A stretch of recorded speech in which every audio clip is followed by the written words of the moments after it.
All right, so we are rolling as of right now. So, welcome to the No BS podcast. I am one of your hosts, Liam. And I'm Maria. And this is Maria. And today we have Robby.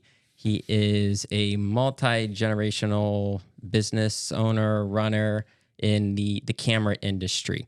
And today we're going to kind of learn the background on his story, how his family started the business, and then kind of his perspective on where the industry is going, and kind of how they've adapted over the years, because what, you guys started in 1951? You did your research, 1951. Yeah. The industry has changed a lot over that time period. So today we're going to kind of learn and see how things have changed. Do you want to give us a quick summary of yourself, your family business? Yeah. So I'm Robby Yankush. I run YM Camera. I do all the day-to-day. We're a camera store, and we're much more than a camera store now too. So we do rentals. We have a full film processing lab. We can touch on that. That's really interesting. We have a huge e-commerce business, but it's all, all camera related. And we do classes. We have a lot of events, but we're dealers like Nikon, Canon, Sony, do a lot of pre-owned equipment. So anything photography related, lab, we do it. Awesome. So how did YM Camera start? So, fun fact, YM is Youngstown Microfilm. My grandfather, Pete Yankush, started in 1951. It was kind of interesting because he started with microfilming medical documents. Everyone says YM Camera. My last name is Yankush, so everyone thinks the Y is Yankush. It's not. It's Youngstown Microfilm, Youngstown, Ohio, where we started, of course. And he used to microfilm medical documents for different hospitals. And it was a really popular process. Now it's totally dead. I mean, no one uses microfilm anymore. Mm-hmm. You can find like a microfilm or microfiche reader in a library or something like that. But so that's how it started. And then along with that, he was actually the guy who took all the videos from Friday night football games and put them onto movies, and all the coaches would pick them up on Saturday mornings. Okay. So he would do that all night on Friday, and people would pick up all the game video for Friday Night Football. That was like his thing. Cool. Okay. And the way that kind of developed into the camera store is he got a Pentax dealership. And because he needed some microfilm document or something like that, a machine. Mm-hmm. But when Pentax opened him up for the microfilm division, he could also order the first Pentax cameras, the Honeywells. And he was a shutterbug. He loved it. I love photography. Mm-hmm. Skipped a generation. My dad is not super into it. He loves the business. But then he got the Pentax dealership. He ordered a camera for himself.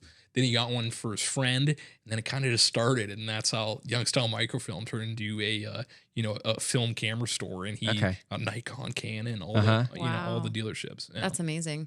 Yeah. Now, how does that work? How do you get a partnership with a manufacturer like Nikon or Sony or Canon? I think it'd be very hard to start a camera store nowadays. It's probably like how back in the day, like a used car or like a car manufacturer, it's way different how you create those relationships compared to like nowadays, where there's a lot more hoops you have to go through. Yeah, it would be hard because even now getting approved for if I see a different brand, if I say, hey, I want to go sell Blackmagic cameras. Mm-hmm. It only works because I'm already, I can say I'm a dealer of Canon, Nikon. So, but if you were starting out fresh, it would be very difficult because these companies are so picky about who they open up. And if you're a new camera store and if you have to promise them a certain amount of business, but it definitely helps that as being the third generation, I walked into a lot of good contracts we already had. And, I had points of contacts that I can grow the business with. Do you think that has something to do with why there's not a lot of camera stores with physical locations? Yeah. If you wanted to start a camera store today and say, we could play a game, you want to be a Nikon dealer and a Canon, Sony, you're not going to make a profit in 5 years. Really? There's no way. Okay. Yeah. Just the way it's set up.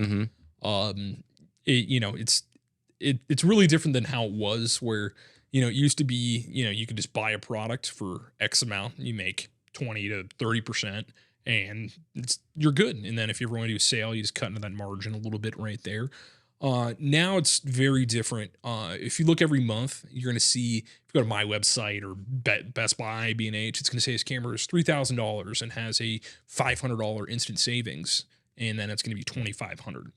And every time there's an instant savings, I'm actually selling the product for a loss. and I have to submit at the end of the month a memo, and they reimburse me, usually not 100%, in credit to buy more equipment. So think you sell 10 cameras at $2,500, and that's more than or below what you're buying them for, and then you're getting reimbursed with credit to buy your next batch of cameras. That's why you're not going to make money right away with it. So it's wow. Yeah, no one knows. It's like an interesting thing. I think Very I could talk interesting about that. business model.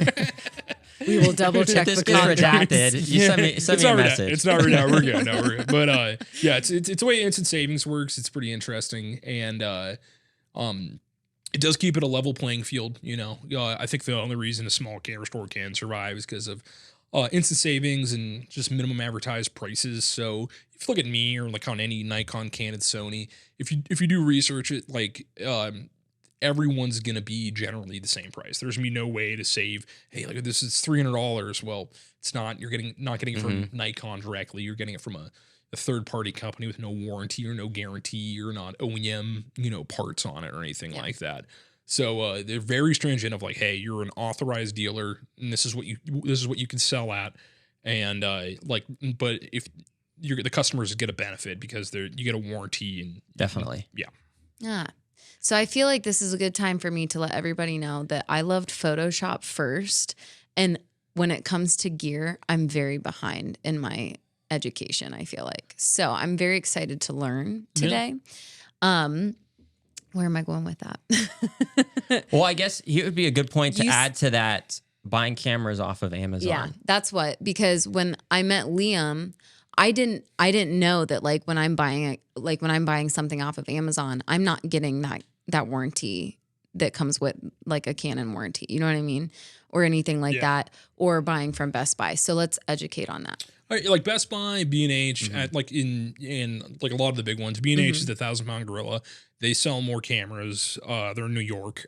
They sell more cameras than Amazon and like really? I think the rest of the stores combined. To be honest, they're the big one, but we're same price. No, but like right now, I think we're at a really weird spot. I think in consumer electronics in general, with two major retailers, with Amazon and Walmart.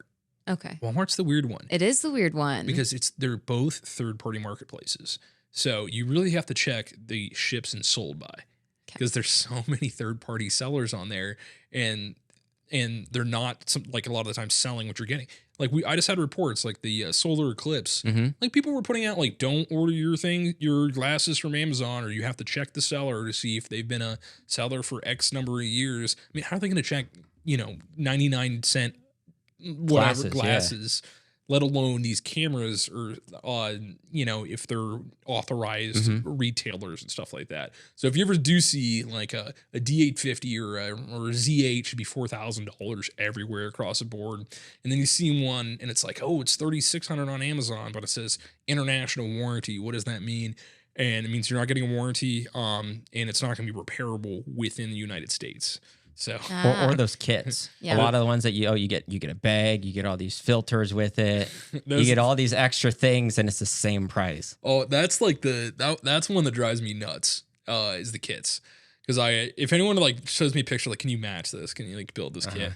And I'm like, those are literally from like 1981. Those like filters they throw in. That tripod couldn't support an iPhone 3, let alone like a good camera or something like that. Yeah. Those ones drive me nuts. The kits are such junk. Like I promise you will throw half the stuff away. Oh yeah. You have to. I was gifted a camera, and that's kind of what started me into photography and everything, and it came with a kit, and I never even used half the stuff. I know it's all junk. It's high margin. I think I still have something, but I have little bits and pieces. I'll help you throw it away. Okay, perfect. I'll bring it. Recycle You can it, sell. right? I'll sell it to you. Perfect. I'll give you something for it. So going back to the question on the business, how do you decide what manufacturers you work with? It's interesting. Kind of goes back, so my father, Jim, so he took it over in the 80s, and we had 3 stores in the 80s. We had one in like Hermitage, one in Niles, with 4 actually, downtown Youngstown, and Boardman. And then we kind of consolidated and bought our current building in Boardman in the early 2000s. And then we kind of he took a really good look of like, hey, who's here? Who are we going to focus on? Like, who's going to be our main brand? We chose early on Nikon. Like, that was like the one. Like, Nikon's always taking care of us. If we had product that didn't sell, if we had any issues, they would just, no matter what, we can call Nikon, and they had our back more than anything. Right now it is a interesting place because like we carry Nikon, like Canon, Sony, Fuji, Panasonic, and like the only one we don't do is like Olympus right now. But having a touch of like our top three without a doubt is Nikon, Canon, Sony.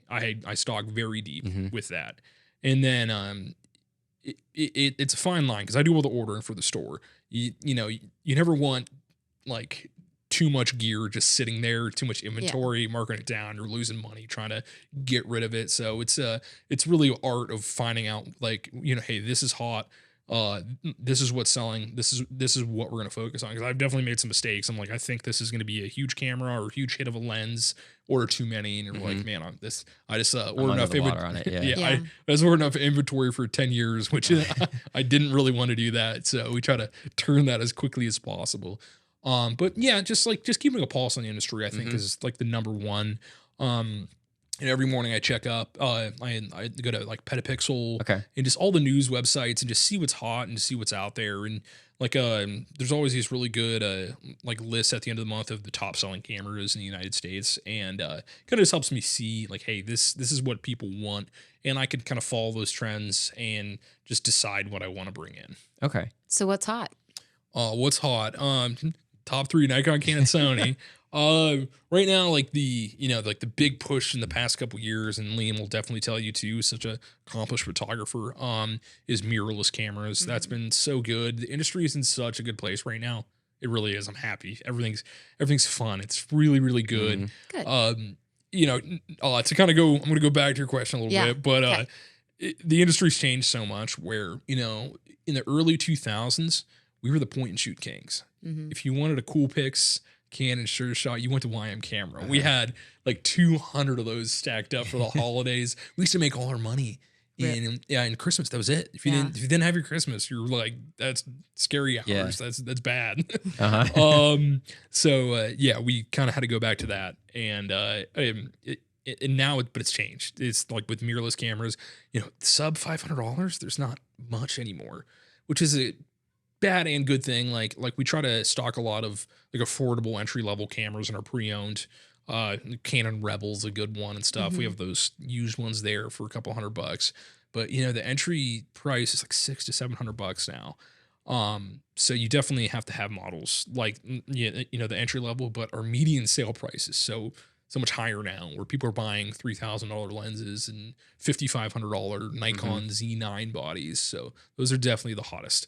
But it's like I sold a memory card today that was like $450, and I'm like, that'd be a huge sale for a point and shoot. 2008. And now it's just I need this to have my camera to function. Right. Yeah, it's changed. How did the business change over time? So starting back in the 50s to now, obviously you went from like film to digital and then back to film. Have you kind of noticed that? Film is back. Not 100%. Not 100%. But that's just credit to my dad. I think early 2000s is when we saw the exodus of camera stores. That was the hardest time to navigate, where it was slowly switching from film to early digital cameras, and like the multi-store model. Like you see there's probably 10 stores in the country that have the multi-store model still that are successful. And so you had these companies that had like 10 locations or 5 locations, and it's not like that anymore. We're a destination location. We're finding people drive up to an hour and a half to come to us. I do. You have, and you kind of have to seek out no matter where you at. Yeah. Where you're at, like, a lot of cities like Atlanta and like doesn't have a camera store, like really like a big one. Like you think they, like a major, like all these major cities. Like you go down to Florida, is there a major camera store, Nikon dealer down there? No. Like in the city you go to. Yep. Like, so it's just kind of crazy that we're bigger destinations. So early 2000s, a lot of the camera stores just lost it. There's nothing anymore. And, my dad navigated that super well, where he had to close down 2 stores, kind of converge into the one location we're at now. And he got through it, and that was just really cool. And it was kind of cool. He got through that to pass the baton to me. And like, that's something I take a lot of pride in. Like, and just, it was just so cool to hear that story. And like, I didn't even notice it growing up. You know what I mean? Yeah. Just like, You just thought it was part of life. yeah, it was really cool though. So like, didn't like to see, but, you know, the industry has changed, and, like right now I think it's in a good place. Just average cost of sales going up, and we're so diversified. We do so much, just print lab, rentals. We're doing rolls of film now. I just made a huge investment into a film lab. Our classes are always like selling out as soon as we post them. So Who do you feel you try to focus to your ideal client and your business? I don't just try to focus on just one, but I kind of actually like 2 years ago, I kind of wrote down on a piece of paper, like, hey, I need to identify like the pillars of my business. Like what's keeping my business afloat? Like what is, you know, the customer that I really, if you come in, I need to keep you happy, and I need to have the products you want. And then like in the same token, I kind of also thought, I'm like, you can't be everything to everyone. So I'm going to disappoint some, you know, sect of photography or videography. I just can't stock everything. It's, you know, it's a finite budget, it's finite inventory. So wedding photographers. If you're a wedding photographer, I want to be able to clean your camera, service it, sell you that lens, sell you reliable memory cards, and have, you know, staff there that's going to say, hey, this is what you need. What's going on? It's June and you got, you know, a wedding every weekend and something's up with your camera, or you need that lens overnighted to you. No problem. I got you. Just call YM Camera. That's what I'm here for.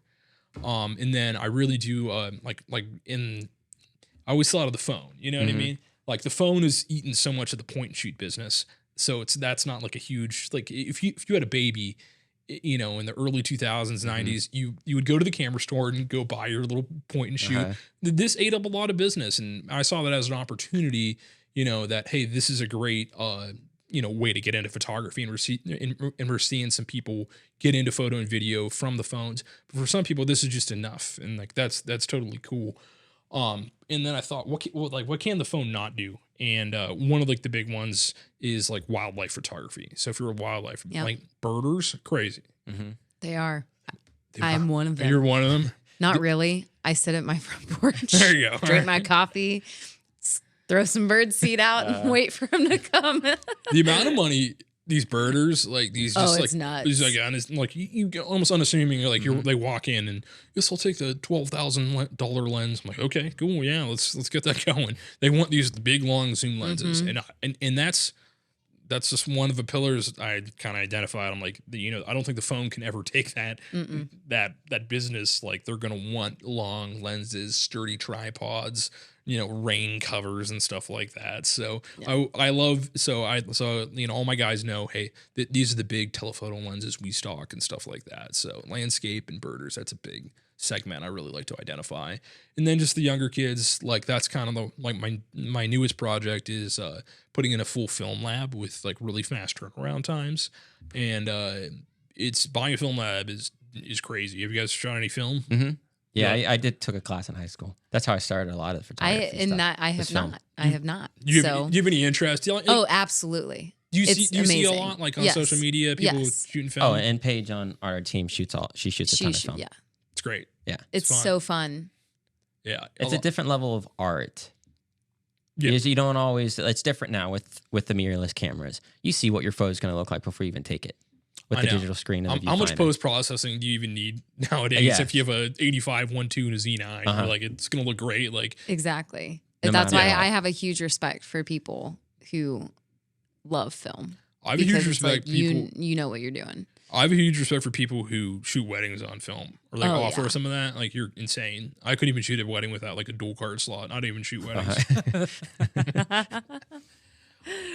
It's a different level of stress, and that's how they did it back in the day. Yeah.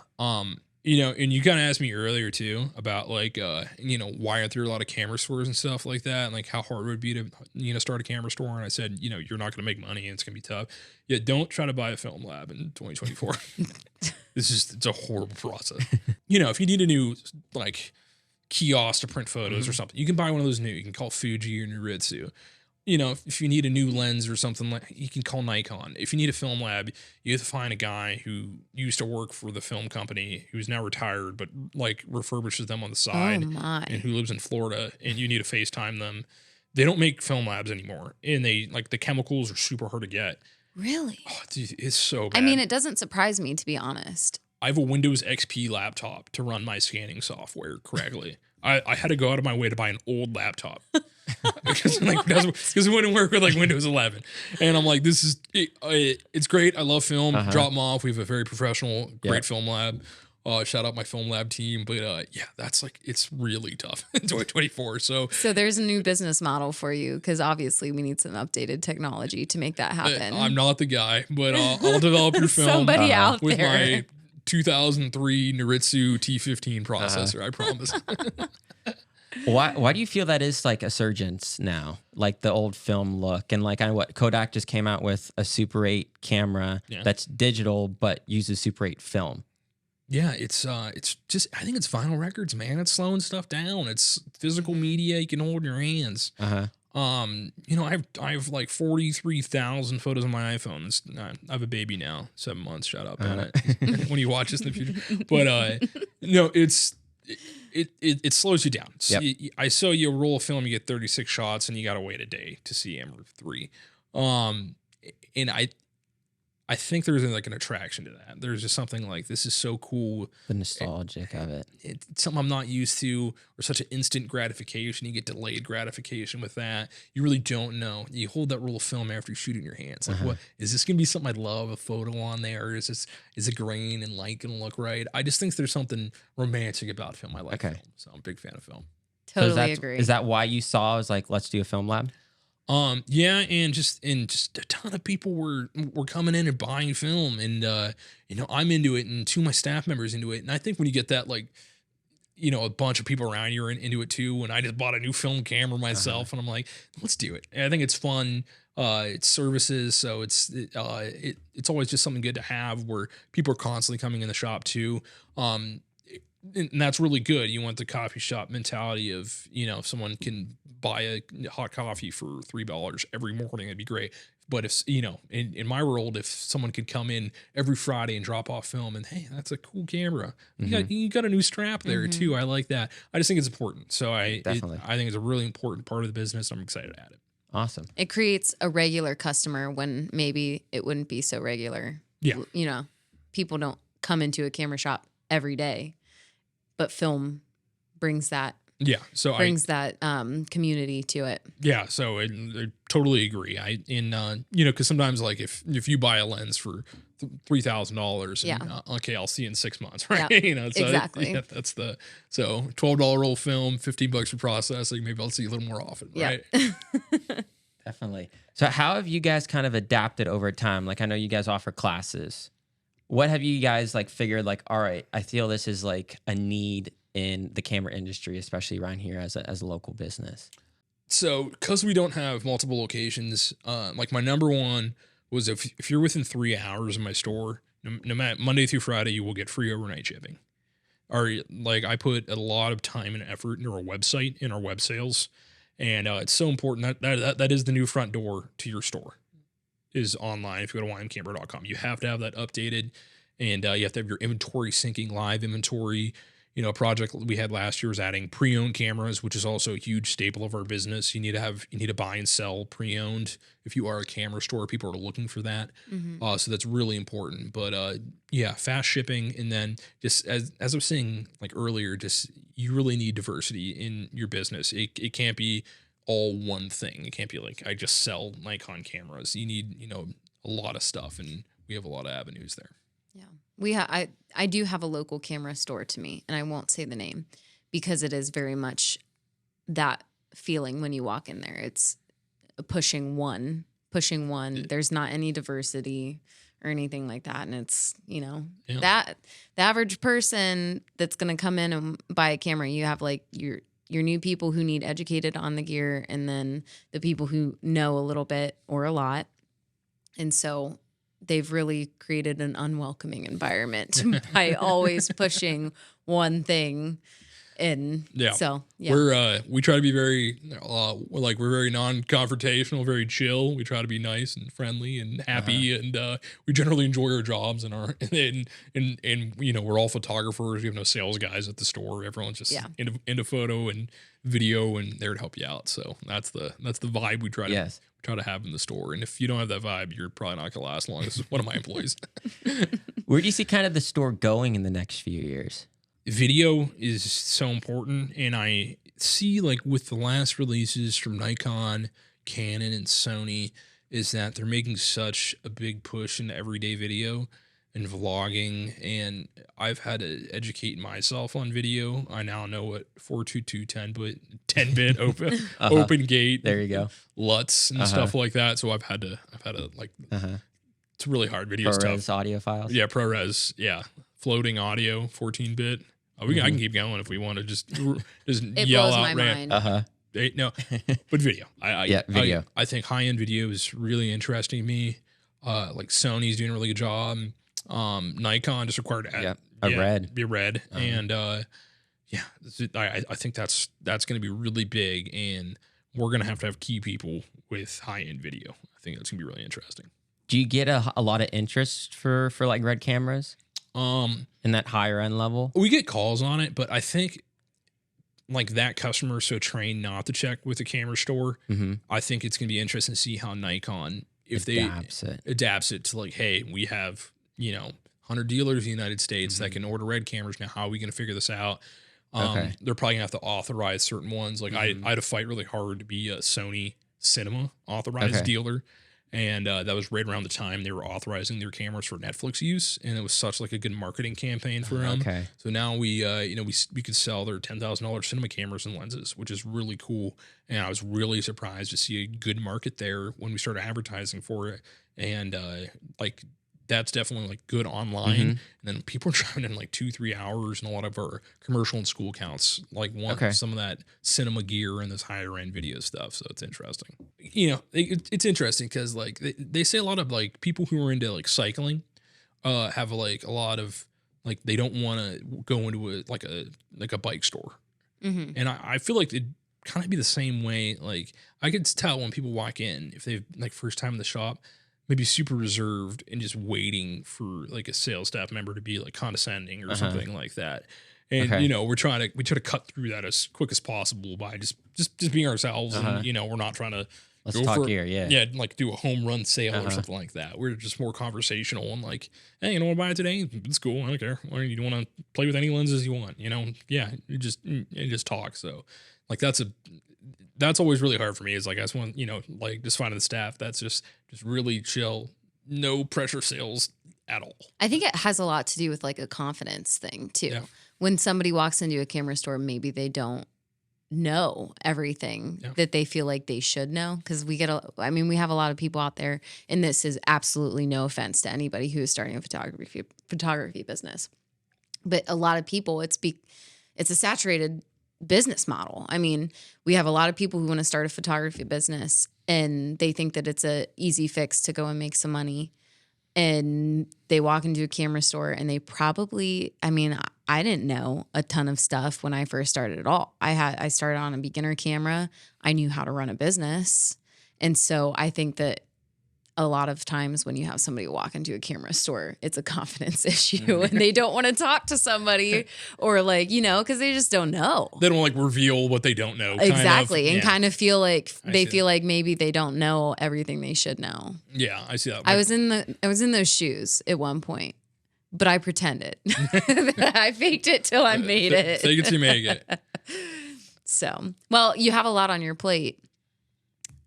Talk about delegation. What are you doing to delegate some things throughout your people and your employees? We have a good staff right now. This is a good time to show the Meet the Team page. If we're doing to an overlay. Well, like we had this one guy, Rob, we just hired about 6 months ago, and he's gonna completely do our like film processing and scanning, and kind of work on our 35 millimeter cameras and that inventory. So that's kind of off my plate. I'm gonna help out, of course. I'm gonna do that. Course. And then just having people step up into bigger sales roles, because I have to be in my like office a lot of the time, doing emails, corresponding with Nikon, Canon, Sony and stuff like that. So it's really working to put the team in place, and I think I need one more salesperson though. So we're hiring. We There do we have go. an We're hiring. we have an ex YM Canberra employee here. I was waiting for that to come out because Liam. I didn't know that either. That was Rob. That dude, I swear every time I go in there, he's like, "Oh, he worked here. He can help you out." Every time Liam comes Hand it in off. and there's a customer in the store and they're looking at something, I'm like, "Oh, this is Liam. He's a wedding photographer and videographer. You should sit down and talk with him real quick." And I make you sell something for me, and it's awesome. I've sold drones for you, Nikon cameras. Oh gosh, I've had you call like my mail order customers, my website customers before. Yeah, That's awesome. You talk to this guy about this. Yeah, I text Liam that. Liam's probably the busiest guy ever, but I still text him stuff like that. And thank you for responding. Yeah. You helped me out too. Was it fun to work for me? Yes. It's a fun at the store, isn't it? I did it as to learn the industry from a different perspective. Yeah. You get to meet so many different people. Obviously, like in the wedding industry, we get to meet other photographers, other videographers, but it's like, it's different when you're trying to help them learn their equipment or sell something to them that could actually be useful to what they're trying to do and to grow their business. So it's a very cool, but you don't know who you're going to try to help. It's someone that wants a point and shoot, or someone that wants to come and spend $15,000 on a new setup. That it's like, Liam liked the $15,000 on a new setup. yeah, I like that one. I could do that all day. He didn't like the $300 point shoot.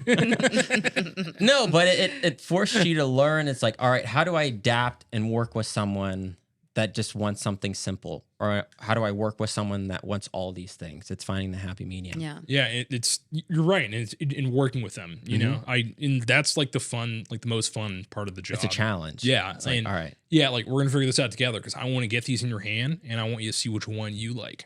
I could tell you all day long. I could read off specs and stuff like that, but it's about what you want out of it. How's it feel? And what models you're looking at, and then working in a price range. It is a challenge. It's fun. I love it. I love the sales aspect of the job. I love being on the floor. Probably, and it teaches you a lot too about gear. I worked at a guitar store at one point. Okay, cool. So I could tell you like everything about all different kinds of brands of guitars because I lived that life every day for a while. That's probably, one of the biggest contributions, I think, to your success in business is your knowledge of gear. It's like pretty awesome and intense to hear you talk about gear because you know your stuff very well. I know my stuff, don't I? Yeah, you do. You got to now. Oh, yeah. I have to know what I'm ordering. Definitely.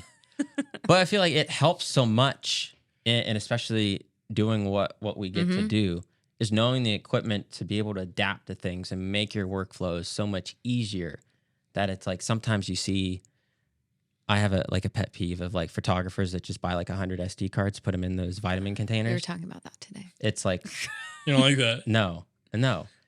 You're a Nikon guy. Yes. And if you have a second shooter or like a videographer, maybe they didn't get your full package. Get his full package. I did film his wedding back in the day when I was still kind of new. Maybe play that at the end. That was one of the rough cuts. You did a good job on that. That was his first one. Comparing and contrasting, I'm going right to the camera. Comparing and contrasting his early work and his later work. Early work's good. It was like early Chris Nolan or something like that. Later work's a little better. No, but if you have a second shooter or like someone like who does like Nikon, or you do Nikon or like Sony or Canon, like could you troubleshoot that like in a heartbeat? For the most part. Okay. I can pretty much figure out the ecosystems of it. Yeah. But I guess the way I structure it's a little different when it comes to second shooters. I provide all the equipment. Which is amazing. Takes that stress away. That's so smart. So then I know no matter what, it's always going to be charged. It's always going to work. But also I know I don't have to worry about the coloring being different if they shot on a Canon or a Sony. Because at the editing is different. It's going to add more work to make it all look the same. Or the couple's going to know like, oh, those are two different. Why don't they look alike? Yeah. You can never truly match it. No, you can't. You can't. Because he's second shot for me, so obviously, and I shoot Canon, and he shoots Nikon, and now I'm versatile because I use his gear when I second for him. Yeah. I know. I feel I'm pretty proud of myself because it's pretty great. But editing a Canon and Nikon wedding is just like, that's really cool. I like that you provide the gear. So awesome. And then it's also like it takes less stress off of the second shooters because then they just get to show up and shoot. And not have to worry about anything afterwards or beforehand. And like the nice thing about that too is like the big one's memory cards. Like, Mm-hmm. your second shooter has like a single card slot, you're like in their own camera. Like, that would be terrifying. Do a lot of wedding photographers do this? Like, Oh, buy yeah. single card slot cameras and try to shoot wedding. How would you sleep it? Like, it'd be like so stressful if you only had your like files right into one place. When I no tell hate you, if anyone's doing that, Yes. but everyone's at their own. That's what I Right. was saying about like the vitamin containers. You ever see those on Yeah. Instagram? Yeah. It's because it's like, what happens if you lose that or the card goes bad? That it's like, It's terrifying. have it on multiple forms of backups. Don't rely on your SD card because unless they're like an XQD card or a CFast card that are in like the new mirrorless stuff, Yeah. they're just plastic. Yeah. yeah. They break. I know. Like, what if you had like a second shooter or something and they have like some cheapo off-brand SD card from 2006, and you're like, man, Rite this is- Aid. yeah, Yeah. and here's the Rite Aid SanDisk class 0.3 or something. Uh-huh. Yeah, but yeah, I know I like providing the gear. It's like I feel like they could be a way better photographer too if they're starting out, or shadowing you or interning or something like that. But also like it allows them, like I'm fortunate to have Z9s that it's like for them to be able to learn and experience what like that level of a camera is very different. It almost like helps them get like, It all right, also I want makes to you work. very stingy. like you're giving them like the BMW and then Yeah. they're driving home in the Toyota. Like that's it's kind of rough. It's almost me now that I think about it. But I don't look at it that way. I'm It's more, kidding, I I'm look at kidding. it, it's like, it's being able to allow them to use these tools that they might not have had access to before. and they can kind of see like, hey man, this is a goal. Like this is I want like to have one of Absolutely. these. yeah, like now this is the one like I know I want. Or like I've never shot with an 85 before. I've usually done like 50. I'm like, wow, I'm an 85 guy now. I Yeah. like it. This is what because I tried Liam's gear. And I've actually done that at a few weddings that I'll find photographers if they're like shooting on Z stuff. I'm like, hey, I got this extra and you got to try it. If you need it, go buy it while I'm camera. Oh, that's the best. We love Liam. But that's what's cool. It's like being able to share equipment like that with other photographers. Do you have any interns? Do you ever have like an internship or anything like that? Not too much. I feel like you would kill it if you did an internship. I feel like Internship? if you offered Uh-huh. one for like I don't know, a summer season or something like Oh that. my goodness. I feel like that's so someone smart. I feel like someone would like scoop that up. An internship. Absolutely. You'd have to pay him. Uh-huh. We're not doing like unpaid a high internships school, a around here. senior Yeah. in high school, just graduated. Wants to go into media yeah. design or something Yeah. like that, or maybe a wedding or video. wants to decide if they want to go to college or not. I think we should do the All right. Bentley Studios That was internship. Studios internship. There we go. I think that'd be There you great. Put in work. That'd be kind of cool. It's my idea. Yeah. There we go. So let's segue that whole portion of what we just talked about the Mm-hmm. SD cards. Let's start a little portion of what's our top advice for photographers. Do we want to do specifically wedding photographers? Like high stress photographers. High stress photographer, wedding photographers, get your gear clean regularly. Your camera, like it's time. Ditch the DSLR. It's time. Yeah. You could have had like reservations when the mirrorless first came out in like 2018 for Nikon and Canon, but Sony, Nikon, Canon. The mirrorless stuff is amazing. Once you go eye autofocus and stuff like that, start getting that native glass. You can buy the adapter, use all your legacy lenses. So if you have Canon EF or Nikon F mount lenses, you could still use it. But it's like those DSLRs, man. Have you shot with them They're recently? so slow. Once you go back, They're getting long in the tooth. They feel dated at this point, which is Yeah. just crazy to me because they were like the highest end thing at the time. yeah. Mhm. Yeah. When did mirrorless really start? When was that? Like Middle 2000? like I think Sony and Panasonic were Yeah. like the forefront, and for then sure. Nikon and Canon were like 2017. I Okay, want to yeah. say, and then with like EOS R and Nikon Z7 like Mark Ones, and then but now it's like there's so many models and the lenses are so good. Yeah. It's like your hit rate just goes up if you have a native. Oh, Like- it makes a huge difference. Like we started offering more rentals for Z lenses, and a lady who would rent. We do a lot of weekend warriors in a rental, so they're doing a couple weddings a year. They have a full time Yeah. job, and we had a genuine mirrorless 70 to 200, and she has a Z6. She would usually adapt the old Tamron or old Nikon, and she said like, I never want to touch the old DSLR lens again via the adapter because I just rented the new one because it's literally so much sharper. So get the mirrorless lenses, rent them out, just try them. They're really cool. invest in your equipment. I think Definitely. Yes, there- invest in your equipment. there's returns there. What resources do you use to continue educating yourself on the new things that come out? I go to a lot, like actually one of my other jobs, a kind of job I would guess is I'm a board member on for a company called Photographic Research Organization. We're like a big buying group, and we represent like 140 independently owned camera stores in the U.S., and some in Europe and Australia and Canada.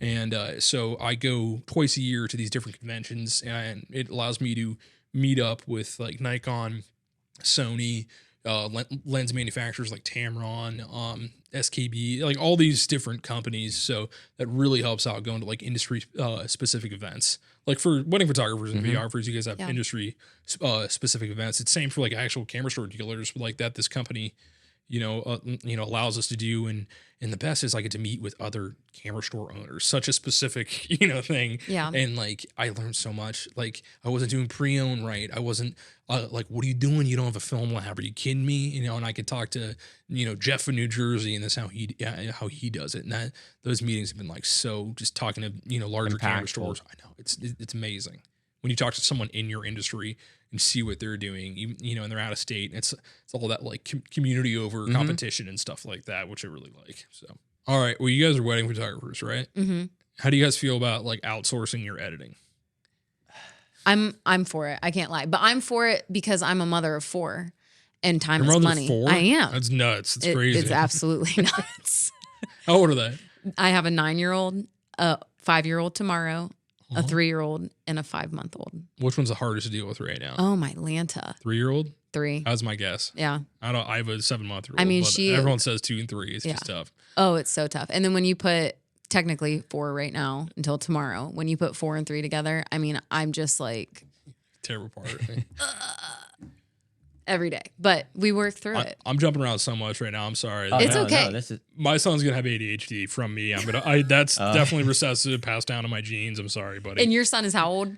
7 months. Gotcha. So baby. you're in the thick of it. It's you crazy. sleeping yet? I'm sleeping a little bit. It's been good. And definitely harder on his mom, my wife. Yeah. And it is Shout on out me. to mom. Shout out to mom. Yeah, I don't know. It's crazy.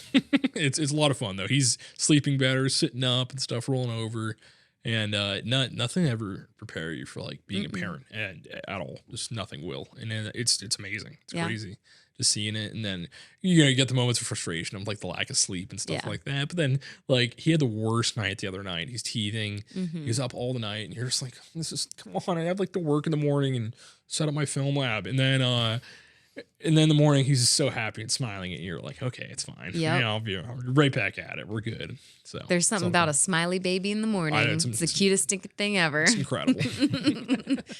Well, anyway, back to it. Outsourcing editing. I'm for it because time is money for me. My lost time is lost time with my children. It's not lost time for myself. Yeah, definitely. If there's a good ROI for you, I say it's worth it. Sometimes I did find like people have to, there's value to it, but then sometimes it just becomes more of a headache. Yeah. Like you probably had to sift through. Yeah. Honestly, I haven't tried outsourcing yet. I am fully, so you would do it. I'm fully prepared to get to that point with my workload that's coming this wedding season. What you got to do. Yeah. You got to take like 100 images, raw photos, send them to like 30 different outsourcers and see what happens. And then you call that and you're like, okay, I like this. You got to do blind A/B testing or something like that. I'm fully prepared. That's a cool business to get into. But is that business model disappearing because of AI? Right. Yeah, that's a good point. Okay, maybe it's not a good business to get into. Don't take my advice. I know camera stores. I haven't seen. I'm in a couple camera photography groups, and I haven't seen anybody advertising their outsourced editing. Really? Yeah, because it's going to be gone. That's crazy. I guess it also comes down to like a communication standpoint. Yeah. Who you're actually outsourcing it to. There's a lot of them you can like go overseas and you'll just upload those photos and they'll send them back to you. I know some people like outsource their video editing. Like Fiverr, stuff like that. Like, I guess Fiverr is a little different. They're actual, like, editors looking for work. Okay. But when you're just, like, uploading them to these sites just to get them done, it's like... I feel like photo It editing takes is one away- thing, but video editing, like when you shoot video, you have a specific end goal in mind. Like Definitely. it'd be hard to like relay over email. Like this is what I had in mind. Like, and here are the clips, make it happen. Like a photo, you can only edit so much. Right. A video, there's so many different dimensions Right. that it comes down to the editor that makes or breaks the video. Do you do any video? For him, Just yeah. from It's when she started. terrifying. Video is so terrifying. I was pretty terrified at first, like terrified to the point where I was like, "Hey, I need to come here and we need to practice." Yeah. Can I come here and practice too? And video is very scary. I think a lot of people are scared of video. Definitely. Like, and I don't think it I think wedding videography is a very safe, like job moving forward. Yeah, 'Cause absolutely. it's so specialty. There's this, you can cover up. No, I don't want. No, I don't want to demean wedding photographers. It's a very hard job, and you will see the difference between a $500 and $5,000. Like you, 100%, you will. But there's something about wedding videography. You'll be exposed immediately. You know what I mean? Definitely. You're either really good. This is going to be bad. undeliverable. I'm so This is going to sorry. be horrible. But you know what I mean? Yeah. Or you're a legitimate wedding videographer. I guess same goes with photography too. But a lot of There's people so are many more aspects in video. Oh, and with video, if you Compared to like, you can shoot a raw image, or like in photo, you can just shoot a raw image or a JPEG. Yeah, there's some like raw plus or a JPEG fine or whatever. Yeah. But like video, it's like so many different factors. file types, the resolutions, whether you're actually shooting in manual, you're in stressing me audio, out right now. It's I'm stressed. intense. whether you're shooting like an N-Log where it's flat color profile. You and just you said have to have the gear for it. And he just said the word audio, and that's just like scary. You know what I mean? Like I don't want to Yeah. pair mics on the go. Like, oh, I forgot to mic up the pastor. no. And now we're screwed. We have no audio. Yeah, no. Yeah. Video's intense. You are safe with wedding videography. I think a lot of people are scared to dive into that realm altogether. It's also very expensive. That's what I'm saying with gear. You can't cheat on gear. You'll know when a video is shot on not a Z9. Yeah, definitely. I know. But how many couples come back and were like, "Hey, I was on the fence about getting video, but God, I am so glad I did it." Yeah, A ton. that's a big one. Or they're like, oh, I wish I had video. I know. Like, I'm so glad I had Every video time. for mine. Because it's like, you can look at photos, Right. but you can't see that movement again. You can't hear your best man speech, or you can't see the father-daughter dance like in full anymore, like just with the photo. And like photos are for like everyone to enjoy. You hang them on your wall and you look at them and it's awesome. So you want a really good, photographer Yes. for wedding. But video is just for like you and your partner. Like it's just, you want to watch that like on your anniversary and stuff like that. Absolutely. And show your immediate family again and stuff. It's like, And your kids. It's real yeah, you're right. It's real Yep. personal. Like no, I think wedding videography, it's really good. Like how about you? Like, are you doing like mainly like is wedding your number one? Or are you doing a little more commercial now? So it's like 50-50 split, weddings and then commercial work. Which one do you enjoy more? It depends. Commercial work, I get to learn a lot more, Okay. and I never know who I'm going to be working with. Yeah. Whether it's like I met her through a law firm. Yeah. I was doing interviews and testimonials and promo videos and aerial footage of all the courthouses they work at. Or if I'm working with a new business that is opening up that needs content to promote their new hair salon. That's cool. Or like working with like Steel Valley. He's opening multiple like locations. It's a coffee shop. It's a brewery. Shout out Ann Arbor, right? Yeah, in Ann Arbor. Yeah. And that's like a whole different realm that I've got to learn so much from. That like a wedding, they always get ready. They always have their ceremony. They always have the reception. Yeah. Yes, every couple's different. Sometimes the venues are different. But I think it's kind of like the same format. So it's nice having that mixture to where it's like, all right, during the week, I get to learn something new. On the weekends, I get to go back in the routine and be able to create and capture someone's love story on their wedding day. Which one scratches your creative itch more? I think it's getting more to the weddings to where now I'm like handing off things where I can focus more on actually creating. For the longest time, I just focused more on the business aspect of it. Okay. That it's like I'm able to capture everything, we're able to do everything well. Now I'm starting to delegate and downsize to where I'm able to spend more time on each wedding compared to like the quantity over the quality of it. Because, 1 year, how many weddings did you have? The most we've ever done was 62 in a year. You're never doing that again, right? No. Ever. Never, ever, ever. And now right? like this year, I think we're at like 42. And that's, And next year, we're like at 32 at this point. you're probably And I'm gonna, happy with You're it. probably going to cap it at 40 at some point or something, like a 35 or something. And continue to downsize to where then I can focus more on the experience and the actual production of what I'm providing. That's cool. Because it's like, I'm happy with the equipment. Like, there's no need to really upgrade equipment anymore. Yeah, there always is. Oh, there's always is. Come on in. We got you going. There's always is. But when you can shoot in 8K, it's going to take a while to get back up to that What new point. technology is going to happen in 4 years? Right, yeah. Like, how much Definitely. can it catch up? Yep. 3D. But it's like 3D now I don't video. have to focus on the equipment anymore. Watch my wedding in 3D. And Apple Vision Pros. Say what now? The 3D goggles. Those aren't doing. Oh, yeah, duh. Those Okay. aren't doing well. Guys, you buy I'm them? so far No. behind in I was that. waiting for like Gen 2 or 3. Yeah, but it's not gonna happen. They apparently like cut production by like 75%. Yeah. Yikes. Yeah, and they're like $3,500. Yeah. like Goggles. Virtual reality goggles. Yeah. augmented reality, aren't they? Yeah. Well, since Something Liam like and I met through marketing, that brings me to a little question. What are you doing for marketing for the store? So that's more my background too. Cool. I went to Baldwin Wallace University. I was public relations and marketing major. Cool. So I always had a passion for social media. Yep. And when I was coming out of college, I had to decide, all right, I had a job offer up in Cleveland to work for a mortgage company to do their social media Yeah. but I remember I had to like wear a collared shirt and I sat in a cubicle and I'm like, this is death. So I'm like, you know what? Talk to my dad. I'm like, hey, I really want to, run the family business. I'm so passionate about it. And I want to start just with social media and marketing. And it was really fun. We had like no followers on Instagram or Facebook. We're not huge by any means, but I think we have like 10,000 followers on Facebook or something, and it's growing. We have a good email list. And I think if you look at our social media pages, it's real organic. Like my number one thing is like, I look at other stores and what they're doing. And I hate ready-made graphics. I hate like, hey, the Nikon spring sale, click here. And I never want to use those on our social media pages. Good move. And I think that like my marketing mix is, if you look at my Instagram page, it should be a look inside the store as if you were there, kind of. So to see the people around the store, see how our showcases look, and just see our like layout of our store and what we offer. So it's a lot more like organic and like home feeling than ready-made plug and play graphics and stuff that like is supplied by manufacturers. Yeah, those have their place too with like email advertisements and like banners and stuff like that. But yeah, it's all Instagram and Facebook right now. We do a lot of like paid promotions and stuff. We're doing a really fun thing right now. This is one of my favorite marketing things I've done in a while.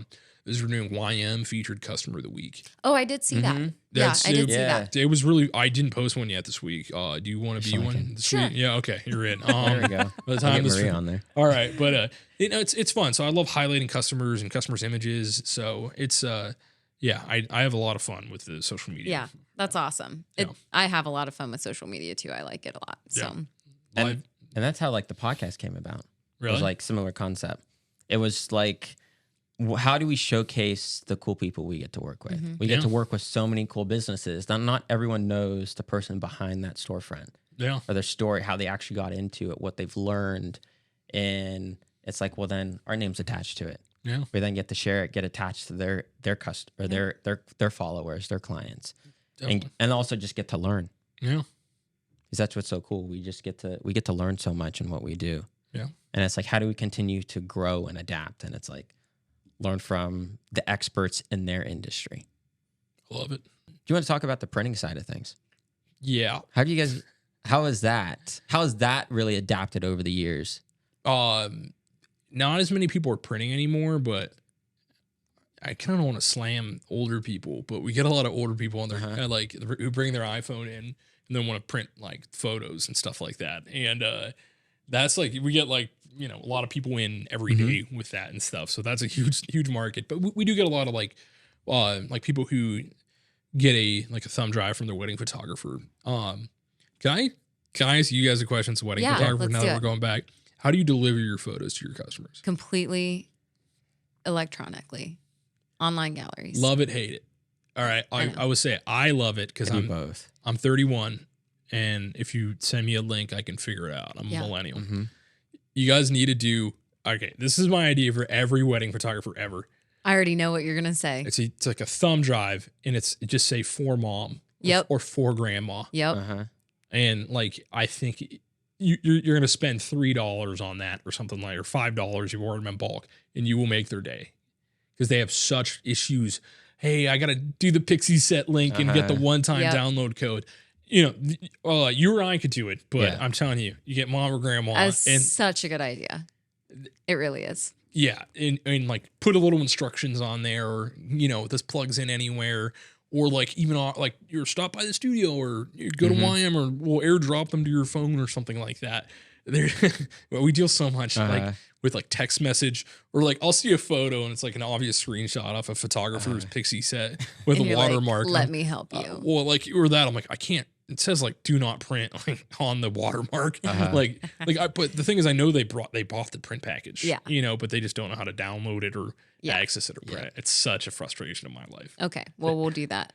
Okay. I've been looking to do like I want to do a gift for my bride and groom where that helps set me apart and helps continue our relationship. So maybe I'll do that. I'm telling you, mother of the bride. Yeah. Mental note: if mom is there, if grandma's there, then we need to have flash drives sent and mailed. They would love that. I'm telling you. I think that'd make the difference because they're the ones printing a lot of the times. Absolutely. They're printing 200 4x6s of the 10 different angles of the cake and stuff like that. So they are. Appease them.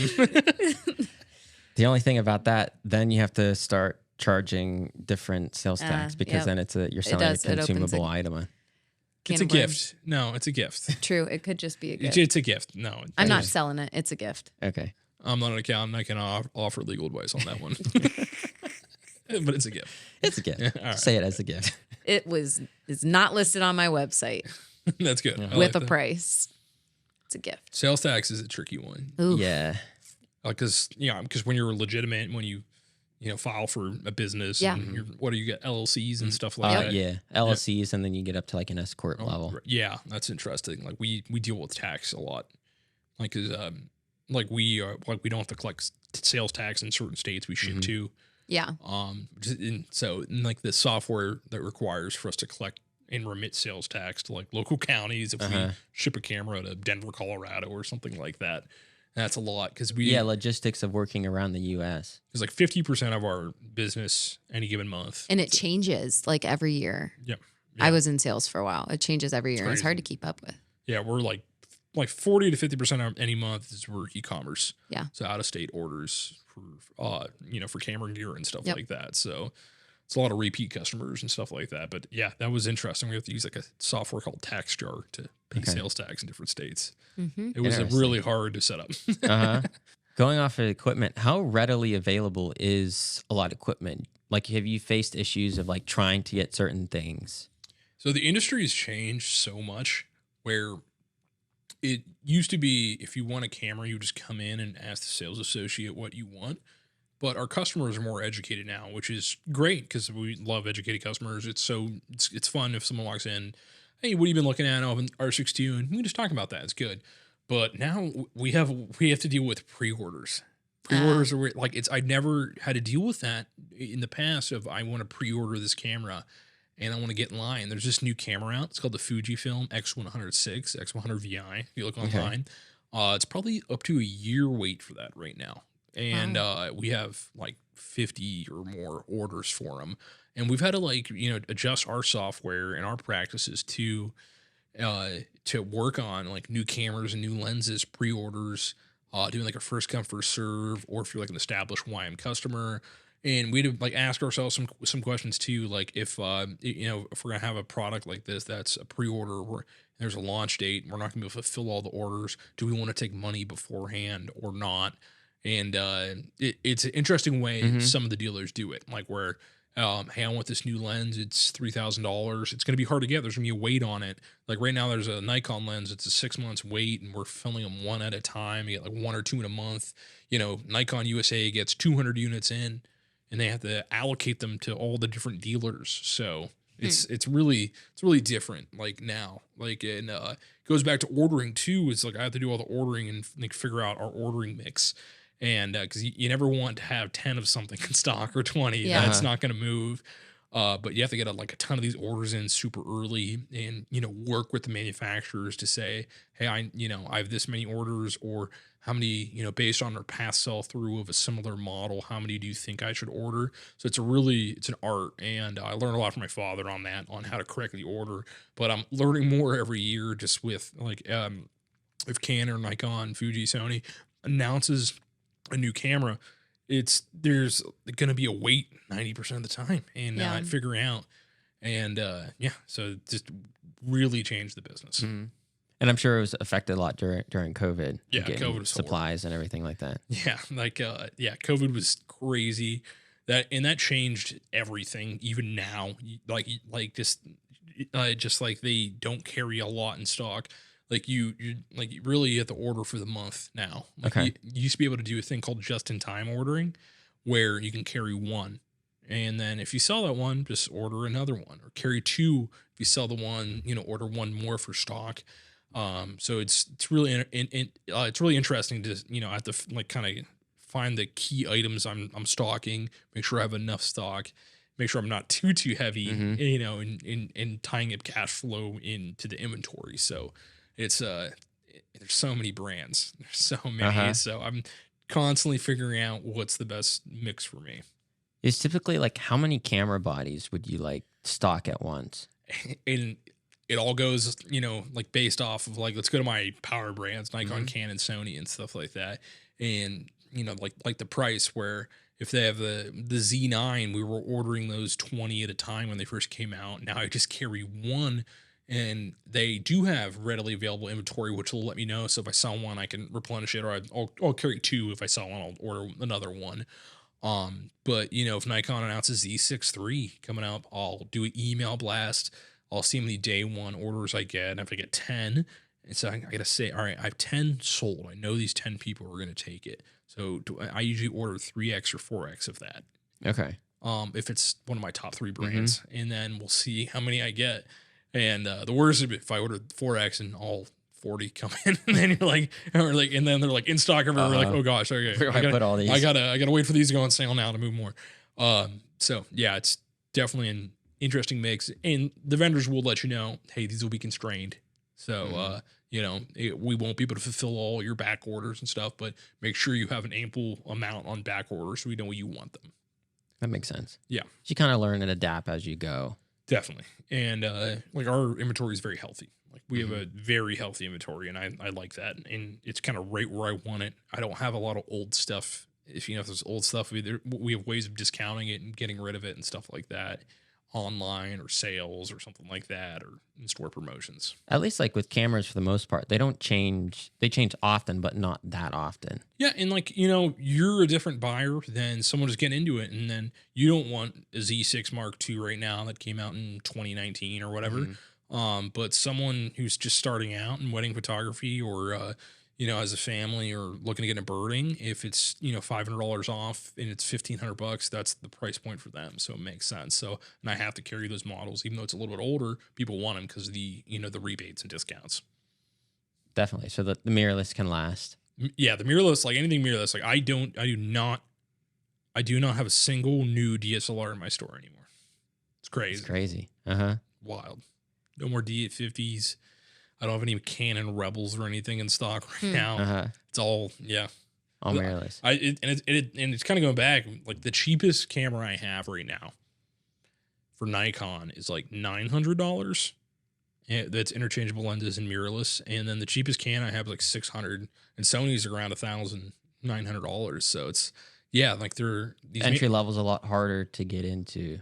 Yeah, like they're really not playing in the $400 or $500 price range anymore. It just doesn't exist, unless you get like Canon has a few point and shoots, but they're hard to get. They're impossible to get. Yeah, I've like that's everything though, and the cost of everything's gone up, so right. It doesn't surprise me. Yeah, and I just think they're seeing that they want to sell Z9s, they want to sell Canon R5s. They want to sell Sony A7 R5s. They want to sell the high end stuff. Their profit margin's probably higher on the higher end products. Yeah. I would think, but and then I think when you buy the higher end products too, the higher end lenses go out.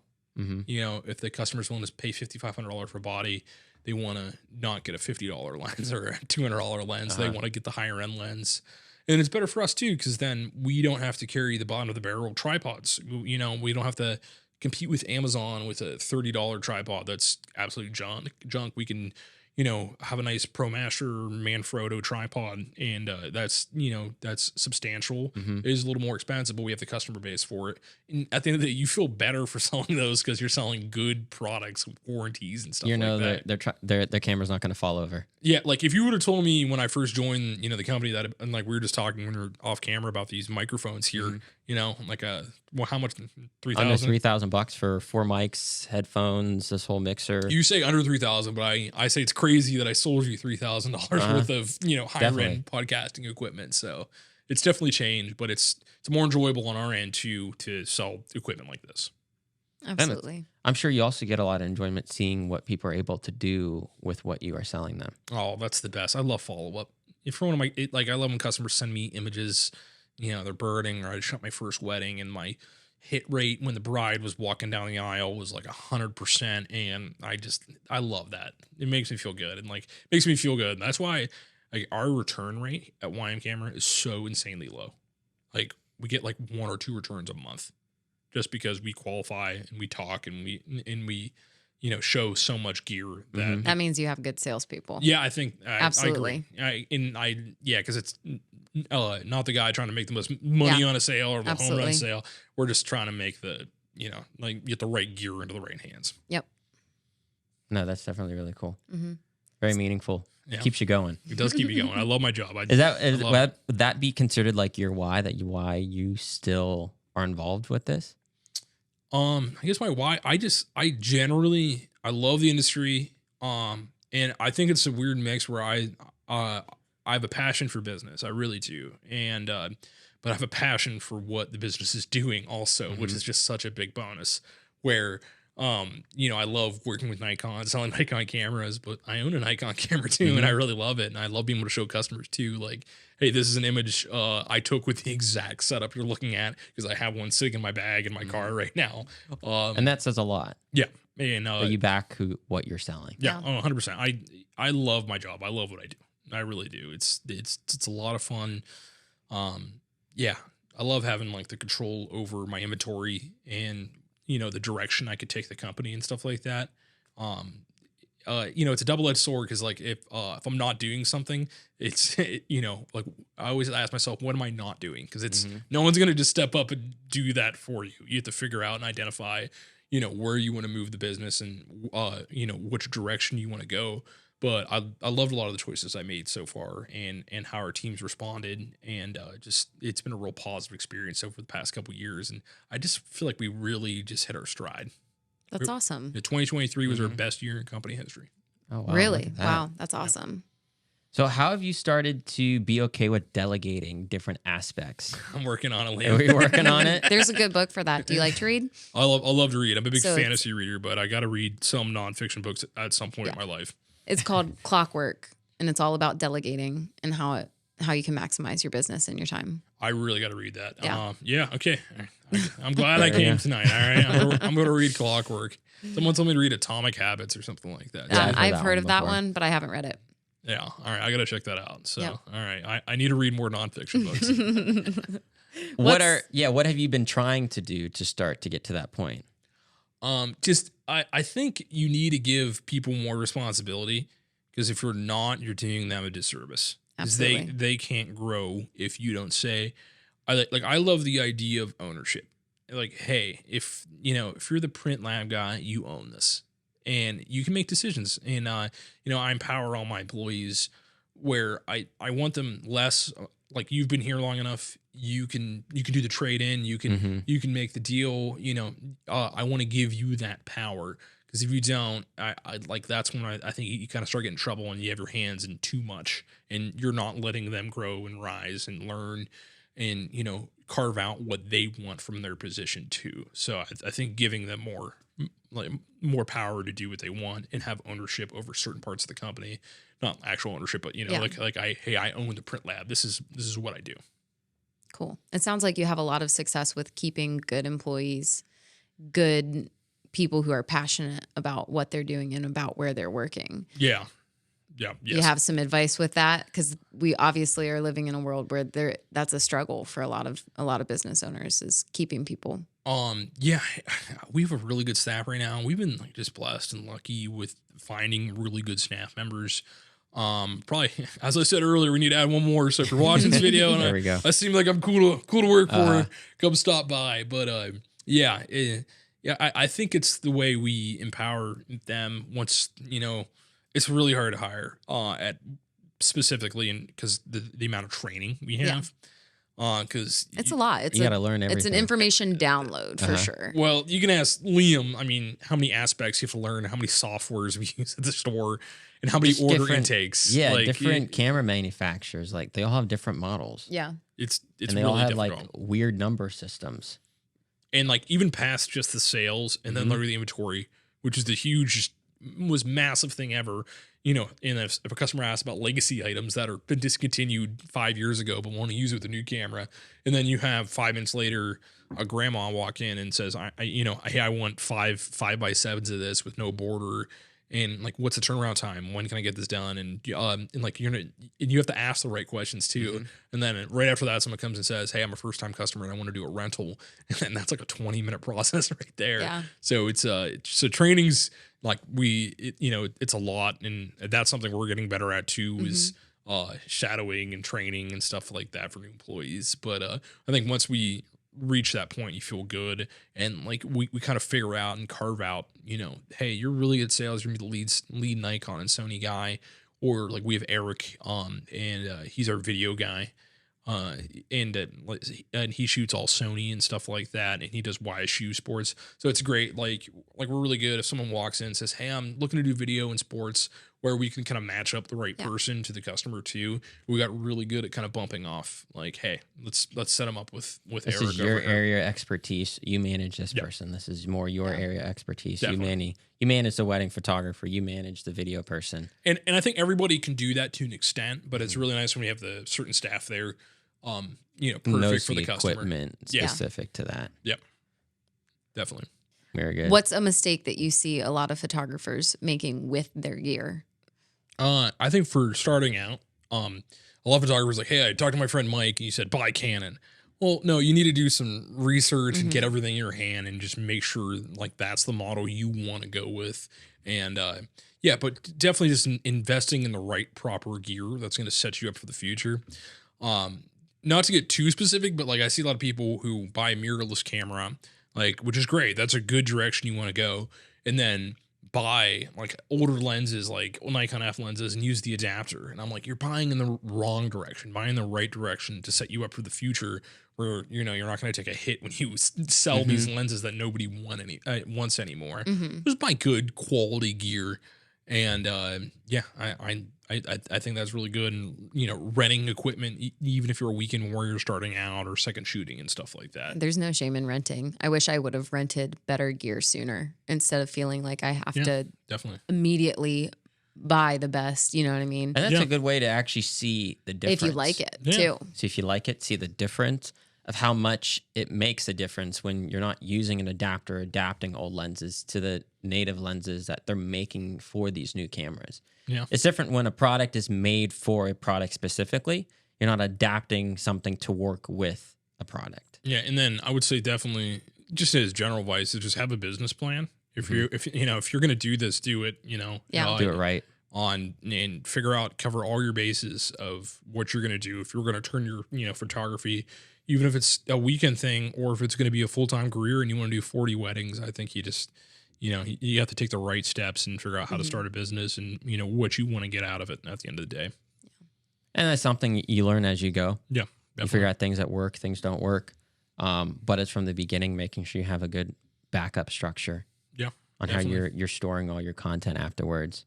Yeah. Not relying on SD cards, using solid state drives, making sure everything is also backed up in the cloud, so there's no way of ever losing a client's photos. Yeah. That makes a huge difference. Absolutely. And a lot of things I noticed that a lot of people aren't really familiar with, or don't have that stress, like, oh, it'll just be fine. I'll just put that SD card in this little plastic container and I'll keep my photos on. I won't back it anywhere else. It'll happen. Your kids will find it. Kids will find it. And then you're like, oh, where did Jessica's wedding gallery go? I don't know. The kids played with it. Yeah. Jessica's wedding gallery should have been backed up the Day 2 hours after in you the got cloud, home from Jessica's wedding. on a hard drive there, on a hard drive over there. A lot of photographers have already learned the lessons. You know what I mean? Like Yeah. of a lost wedding or destroyed SD cards. So take those lessons they learned and apply them to yourself. Definitely. Yeah. Awesome. Anything else you want to add to all of this? No, just thank you guys so much for having me. It was such a Thank fun you. time Thanks talking for about. taking the time. Yeah, no, I love talking about photography and videography. This industry is awesome, no matter what your level is, or even if you have an interest in cameras. I think it's a lot of fun to talk about and see where this industry's heading. Awesome. Well, thank you, Moral everyone. of our story: you need to go to YM Camera and be taken care of by people who know what they're doing, know what they're talking about, and who will actually take good care of you. Yep, 100%. Shop There we local. go. End period. All right. Thank you, everyone, for listening to the Thank No you. BS podcast.